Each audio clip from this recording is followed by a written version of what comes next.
Sir, इथून पुढे ऊसाची जाडी आणि वजन वाढण्यासाठी काय करावे?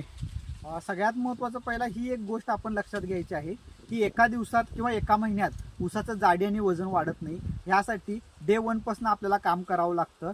पण गंमत अशी आहे की अजून इथनं पुढं कारखाने चालू व्हायला 6 ते 7 महिने आहेत आपल्याकडं आणि ह्या कालावधीमध्ये थोडंफार आपण प्रमाणामध्ये ऊसाची जाडी आणि उंची वाढवू शकतो.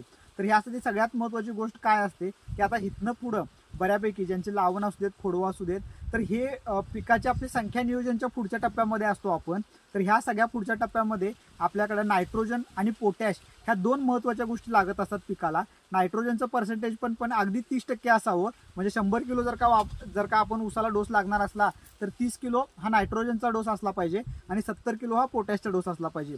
म्हणजे ह्या प्रमाणामध्ये आपल्याला नायट्रोजन आणि पोटॅश वापरायचं आहे. ह्याच्या सपोर्टला थोडं कॅल्शियम नायट्रेट द्यायचं आहे, पण ते सेपरेट द्यायचं आहे आपल्याला.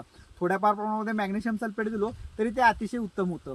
आणि ज्या वेळेला आपण पोटॅश देणार आहे तर पोटॅश सल्फर फॉर्ममधला देत असलो आपण तर सल्फेट जातच त्यातनं आपल्याला.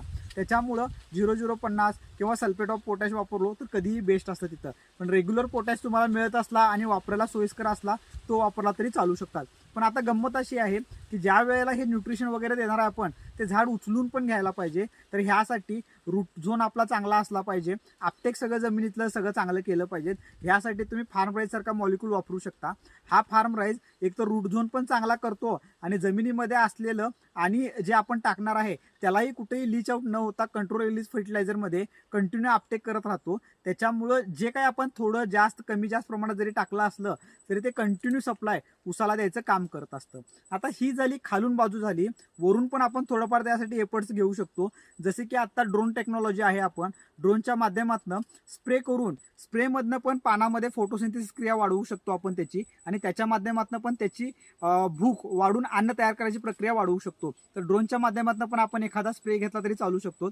आता सध्या वस्ताद गोल्ड स्प्रे हे एक अतिशय चांगलं किट आहे. हे 1 किलो आपल्या ड्रोनमध्ये 20 लिटर 25 लिटरमध्ये घालून मारला तरी अतिशय म्हणजे अतिशय सुंदर रिझल्ट तुम्हाला मिळून जातील.